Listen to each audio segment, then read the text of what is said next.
new month. What's up? Thank you very much. I'm happy.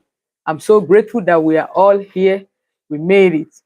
Finally, today happened to be day. I don't want you to feel jealous. It's okay. We are all in it together. And today, without wasting much time, I want to talk about continuation of this question and answer that we started yesterday. And today I'm focusing more on legacy and on faith. I want to talk more about how my faith, how my faith has shaped the way I lead, the way I served, and the way I do my business. You know, it is very easy for us, especially those of us that are of African background, and that does not mean any way to spite us. There's something that I have come to realize, and which has till date has become my guiding principle of anything that I want to do. I want to be intentional, very intentional in how I show up to the world. Because we have gone past that realm and that era where we just think that when we do anything, it doesn't really matter and anybody can just do anything. Well, but I have come to that place where I began to see that there is a reason behind everything we do, and we should never forget that. Our understanding about that very reason is going to show a lot, and it's going to help us to begin to live with intention. The first question I want to answer, based on my reflection, and as a matter of fact, this broadcast is all about just me reflecting on how, on the journey that have produced me till now. My faith, how has my faith shaped the way I lead, the way I serve, and the way I do business? Now, I have become more intentional about how I show up. I have come to that place in my life where I can realize that it is not only about the money. That when you go into business, you go into business because this is not charity. It's not as if you are just doing anything, but you know what is at stake. And because you know what is at stake, you going there, you are going all in. And I'm going to share the perspective behind why I was talking like this and why I'm going to be intentionally mentioning faith and legacy. It's a friend of mine who does business in China, and she goes and come back and does all these things.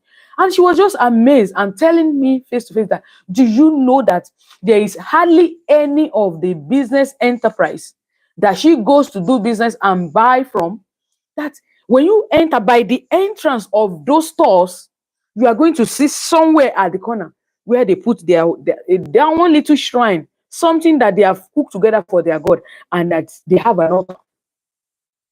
So one of the things that shaped the way I started my business is to realize that when you say you are in business, you are in God's own agenda for being in the marketplace. When I define marketplace, I said the marketplace is a place where we exchange values. And when you have value and you go to the marketplace, you know what that does? People are able to connect with the value you are bringing to the marketplace, and they are able to do what? To pay for it. And where you see the payment, when your service is needed and people can appreciate it, do you know what happens? Then you become unstoppable entrepreneur. You must know that you are either in or out. That the fact that you are in business and you want to succeed, it's already a reason, number one reason why the enemy, why you're a target. And that if you ever want to succeed and win, you must make sure you define your boundary. You define what and what you are not going to do. Because there are some people that in the marketplace, your presence alone is a threat to them. So you see a lot of things that happens in the marketplace that will let you know that some of us need to come to a place where we appreciate that we are in this business because we want to entrench the kingdom of God. And we are in this business because we know when we make this wealth, when we make this money, we are not going to be like a money misroad. We already have an intention. We have a mindset of what wealth, kingdom wealth can turn to. We know what it means to make money, to make wealth, because we know it can be used very well. And so one of the things that shaped the way I lead and serve and do my business, I have come to understand that when I do it right, and I bring heaven on earth. I make my business a platform where God is seen and where God can be touched. So I'm not just in a business just because everybody is in the business. I'm in business because I believe I and God, we have a value to transmit. And there is something inside of me that's supposed to be attracting those people that needs the value I'm communicating. And in my communicating my value, I will never drop the ball to make the world feel as if God is not needed in that entire triangle, in that entire transaction. So I have been intentional to let people know that, wait a minute, there are so many people that have gone to Harvard, name the best business school, name the best degree, name the highest, the most prestigious degrees, and that still does not succeed. That doesn't translate to success. Success happens when you happen to have the right thing the world needs. You are in the, you are doing the right thing, and you have the backing of heaven. It is very important. That backing is so important. And so that is one thing that has happened to me that has helped me define how I do business. And if there's anything that I want to do and I want to challenge and why I've been coming out live, it is because this has been my mantra. And the mantra is that I want to remain. If by virtue of me talking to you, you also can catch this vibe. And it is a state of perpetual internal motion. A state of perpetual internal motion. See, in this world, if there's anything Satan is happy at you, once he sees that you are not bothered, you are just living your life, whether it goes, whether it doesn't happen, it is okay. Satan will not disturb you. Do you know why? Because he knows you are not a threat to his kingdom. And one of the things he does is to make sure he weakens our reason to constituently get the motivation that we need to show up in life.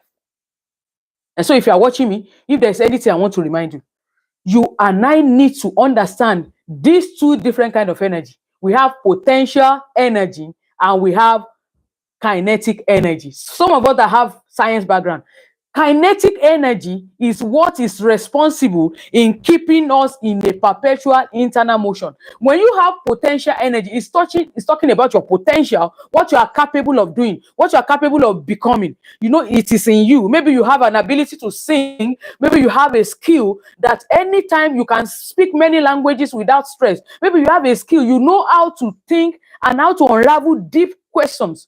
You know, those things are pointers to what you have inside of you. Why do you not know? Why is the world not hearing you? Why is the world not celebrating you? It is potential energy. When you canalize your potential energy, it is talking about giving action, taking a step to bring the momentum that is inside of you out. And one of the ways you need to do that on a consistent basis is to stop living in your comfort zone. Many of us, when you look at our aspiration in life, oh, look at a stage when we are needing to help, we need help to walk. So many of us, oh, I don't know how to walk. Then at that stage, you know, we're dependent on our parents. They started helping us, guiding us until we're able to start walking, crawling and doing and jumping and going all the way. That is it with us. But what happens to some of us as humans is when you get to a certain stage, now that I'm able to walk, we now do what? We relax. That is it. That is when we now settle. We climax. Oh, I already have this business. I already have this job. I already have this 9 to 5. And the pay is not bad. At least I'm able to feed my family. And then we play too. I'm telling you, if you're going to be among the players, and why faith in God is you beginning to believe that what is the relevance of my life right now as I am, my living, my existence, the reason why I'm still able to have my breath under my nostril, what is that telling me? That will help you to begin to see the reason why you have to divorce yourself from every comfort zone that have put you and make you feel that you don't need to try any further. This is what Satan does. And this is why many of us, when you look at some business, say, my business, we're okay. I think we are making this kind of, we already. So that is what I want to anchor.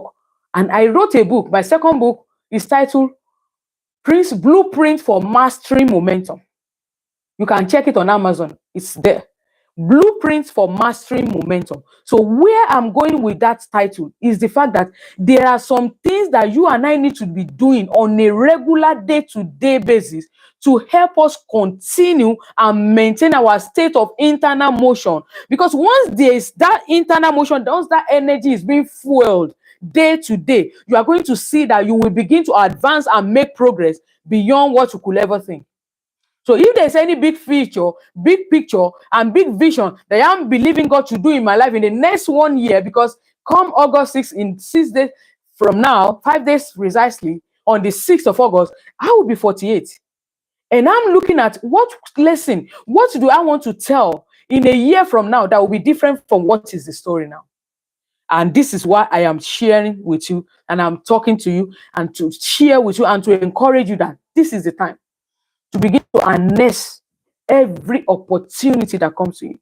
And I said it. I said some of us keep waiting. Most faith-based, they keep waiting and saying, I want to hear God. I want to know the mind of God. But when you know, I teach you how you can know the mind of God.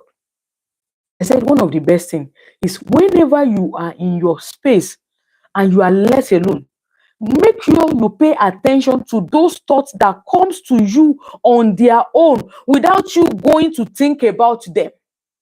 I don't know how many of us have experienced that. Maybe you are just cooking in your kitchen and you're just busy cutting and dicing your onions. You're about to make your delicious meal. And then a thought just flashed to your mind. Maybe a remembrance of a family member that you must have seen maybe for a long time. You know, at that moment, it is not you thinking that thing. It is your inner intuition. It is your innermost being. It is the God inside of you that is giving you an inkling. That is the same way with purpose and value. Sometimes you don't have to, know everything about what your purpose, your calling, and your vision is. Sometimes it comes from a place of desire, of you just wanting to do something about a pain or a problem or a challenge that is around you. And you are not going to be waiting for somebody to give you the permission to say, Mrs. Lagwaja, oh, sister this, what do you think we can do? Something inside you just tell you, can you just take a child? Do you imagine these 3 children? They have been going to school. Most days, they don't have good clothes. They don't have good shoes, or their backpack is torn and dirty. Maybe that is the idea. And you just have that desire to just put some funds together and just support them without you being prompted, without anybody forcing you. That is how purpose is being birthed. It starts from you being able to identify what are the problems, identifying a challenge, and looking inward to see what you can do to contribute to solving that challenge. That is the meaning of it. And so one big vision that I have decided to do is to see how on a continuous day-to-day basis, I will be part of that generation that will continue to fuel and strengthen every faith-based entrepreneur to remain on the cutting edge of what God has called them to be, and never to settle. And never to settle. And if there's anything I want to tell them about what I've known, that destination, success on its own, is not about what you are able to show. It is all about the impact. That when I want to measure success in my own life, it is not all about, oh, I have many branches. I have how many people on a day-to-day basis can collectively declare that their livelihood or their source of relevance is attached to my being in business. And I want you to ask yourself that question. I want you to imagine and say, what is that thing that I need to do that will make my life to count? That will make generations to come, when they hear my name, when they mention my name, they cannot but thank God that I came. So we are talking about pull motivation and push motivation.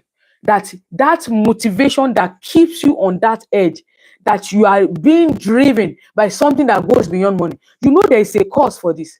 Can you imagine the death, the burial, and the resurrection of Jesus on the cross? That blood will not be wasted. That every effort and everything that went into being God doing to make us to become acceptable as sons and daughters of God, that it will not be wasted in our own time.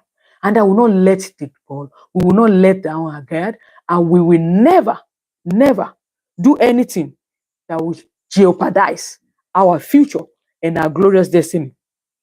And I want you to remember this. For every promised land you desire, there is a promise. And that promise will not come cheap. There is a price to pay. There is an adage in my country land that used to say, if wishes are horses, the beggars will ride.